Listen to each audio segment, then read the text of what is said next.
Bupati Merangin, M. Syukur, mengumpulkan sekira 15 temenggung suku anak dalam, orang rimba, pasca kasus penculikan anak Bilqis Ramadhani, 4 tahun, mencuat. Dikutip dari Tribun Jambi, Bupati bersama PJ Sekda Zulhifni memanggil 15 temenggung atau ketua kelompok suku anak dalam, SAD, ke pendopo rumah dinas Bupati. Di sana, Bupati memberikan pengarahan langsung terkait tata cara adopsi yang sah dan sesuai hukum. M. Syukur meminta warga suku anak dalam, SAD, berhati-hati dalam proses adopsi anak. Kasus balita asal Makassar yang diduga diadopsi warga SAD tanpa prosedur hukum yang sah, menjadi pelajaran penting tentang pentingnya memastikan kejelasan status hukum anak dalam setiap proses pengangkatan. Pastikan betul status hukum anak jelas. Anak harus belum memiliki status keluarga tetap, dan proses adopsi wajib melalui keputusan pengadilan agar hak-haknya terlindungi, kata Bupati Syukur, Selasa, 11 November 2025. Dia menekankan, kehati-hatian mutlak diperlukan agar proses adopsi tidak menimbulkan persoalan hukum di kemudian hari. Pemerintah daerah, lanjutnya, tidak ingin kasus serupa terulang akibat kelalaian prosedural atau ketidaktahuan masyarakat terhadap aturan hukum. Lihat betul identitas anak, mulai dari akta kelahiran, orang tua kandung, hingga dokumen pendukung lainnya. Semuanya harus jelas dan sah.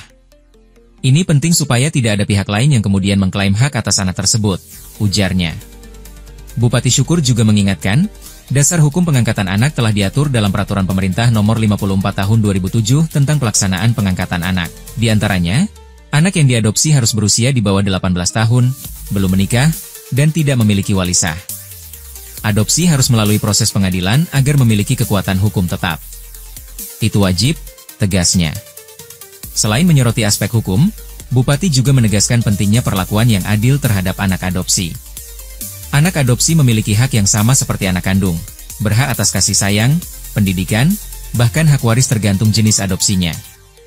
Tidak boleh ada pembedaan, jelasnya. Dalam kesempatan itu, Bupati juga mengecam keras tindakan warga yang menyimpang dari aturan, terlebih yang mengarah pada praktik perdagangan anak. Saya mengecam siapapun yang bertindak di luar batas. Kasus Bilqis Ramadhani harus menjadi pelajaran berharga. Jangan sampai terulang lagi, tegasnya. Kasus Bilqis menjadi perhatian nasional setelah aparat gabungan dari Polres Kerinci, Polda Jambi, dan Polrestabes Makassar mengungkap keberadaan anak tersebut di kawasan SAD Kabupaten Merangin. Peristiwa ini kembali membuka diskusi tentang pentingnya perlindungan anak serta kesadaran hukum di tengah masyarakat adat. Baik, yang pertama, pertemuan saya dengan para temenggung dalam rangka silaturahim. Ya, selama saya jadi bupati, saya kan belum pernah ketemu para temenggung-temenggung. Nah, sehingga kemarin saya jadwalkan untuk ketemu. Di samping itu memang ada persoalan yang ingin saya sampaikan. Yang pertama, tentu juga berhubungan dengan Bilqis. Artinya saya mengingatkan para temenggung dan warganya untuk berhati-hati. Nah, karena mengadopsi anak itu boleh, ya, tapi ada aturannya.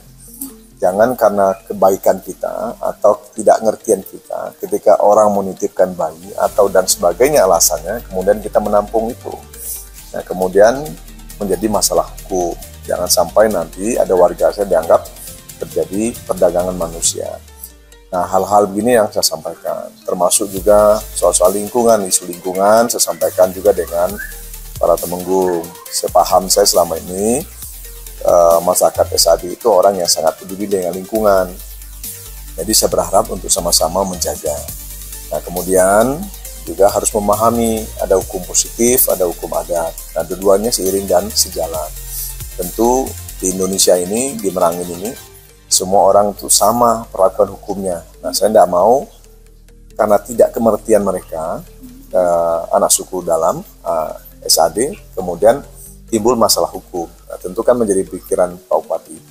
Prinsipnya adalah saya ingin melindungi seluruh warga saya yang ada di Merangin. Jangan sampai ada persoalan hukum yang mereka tidak mengerti. Nah, akhirnya dengan diskusi kemarin, saya mengingatkan beliau ini supaya jangan sampai ada persoalan-persoalan yang tidak kita inginkan. Saya mengacu pada praduga tidak bersalah, ya. Saya tidak bisa mengakumulasi bahwa ini adalah SAD. Tapi kalau masalahnya ada di Merangin, ada. Dan kemudian Bilqis ditemukan itu di dalam pangkuan kelompok SAD, iya. Tetapi apakah ini mereka mengerti atau tidak, atau mereka diperalat orang lain, atau ada hal lain, nah ini saya tidak bisa menduga. Tentu pihak kepolisian, kejaksaan yang paham soal itu. Tapi kita bersyukur bahwa si Bilqis bisa kembali kepada orang tuanya. Jadi makanya kemarin salah satu langkah yang saya ambil adalah mempertemukan, ya, mengundang seluruh para Temenggung untuk hadir bersama saya untuk menjelaskan persoalan ini. Dan saya sampaikan, kalau ada keinginan mengadopsi anak, ada aturan mainnya. Nah, kalau misalnya ada orang datang, para Temenggung yang menitipkan anaknya, kemudian minta ongkos balik dan segala macam, Temenggung ini harus lapor dulu kepada Kades, kemudian lapor dulu pada camat. Nah, kemudian datangi dinas sosial, nanti dinas sosial lah yang akan merekomendasikan asal-usul anak ini dari mana. Sehingga nanti bisa diputuskan melalui pengadilan. Kalau sudah disahkan pengadilan, berarti sah dia sebagai anak yang bisa diadopsi. Nah, kalau tidak, nanti terjebak pada permainan-permainan tertentu atau ada jaringan perdagangan manusia.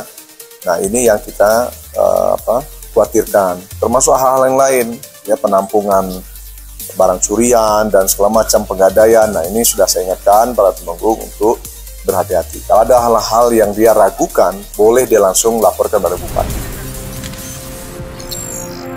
Tribun X menghadirkan lokal menjadi Indonesia.